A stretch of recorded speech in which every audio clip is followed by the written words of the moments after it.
Sir ఇక రేవంత్ రెడ్డి మాట్లాడుతూ ఒక వ్యాఖ్య చేశారు. పెద్ద ఎత్తున అంటే ఒక మీ పైన ఆరోపణలు చేశారు. ఏంటంటే బీఆర్ఎస్ బీజేపీ ఒకటే.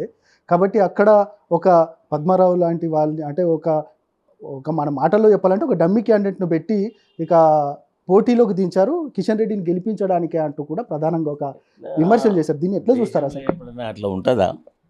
అట్లా ఉంటే పార్టీ క్యాండిడేట్నే పెట్టకపోతుంటారు మా వాళ్ళు.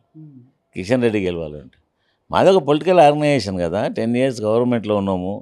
ఉన్న తర్వాత ఎదుటి ప్రతిపక్ష పార్టీలను గెలవాలని చెప్పి ఎట్లా పెడతారు? ఈసారి ఖచ్చితంగా మేము గెలవాలని చెప్పి నన్ను పెట్టిర్రు. అట్లా ఎట్లా ఉంటుంది ఇప్పుడు?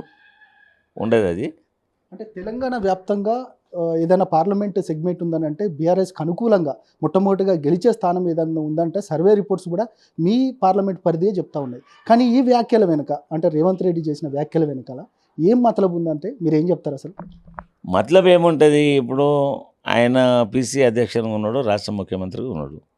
ఆయన ఉండే స్థానంలో ఉండి మా క్యాండిడేట్ గెలుస్తలేడు, బీఆర్ఎస్ క్యాండిడేట్ గెలుస్తాడు, ఆయనకు అనుకూలంగా ఉందని ఎవరైనా చెప్తారా? ఎవరు చెప్పరు. అట్లా డైరెక్ట్ చెప్పొద్దు అంటే ఏదైనా ఒకటి మిస్ అయితే కావాలి కదా వాళ్ళకు. బహుశా చెప్పి ఉండొచ్చు. రేవంత్ గారు కూడా బాగా తెలుసు మా వ్యక్తిగత, మా లైఫ్, మా క్యారెక్టర్ ఏందో ఆయనకు బాగా తెలుసు. మంచోడే అని చెప్తారు తప్ప చెడ్డోళ్ళని మాత్రం ఆయన కూడా చెప్పలేడు. ఆయన చెప్పలేడు. Even BJP candidate Kishan Reddy కూడా చెప్పలేరు. కానీ మేమే ఒకరి దగ్గరికి పోము, వేరే అన్నెసరీ ఇష్యూస్ తలదూర్చము. మాకున్న మా పని లోపల మా పని మేము చేసుకున్నాం తప్ప ఎవరైనా ఇబ్బంది పెట్టే పనులు ఎప్పుడు చేయలేము మేము. ఇప్పుడు అదే గుడ్ విల్గా మారింది. అది మరి మంచి వ్యక్తి గెలిపించుకోవాలనే ఒక ఇంటెన్షన్ క్రియేట్ అయింది. దాంట్లో చెప్తా ఉన్నాం.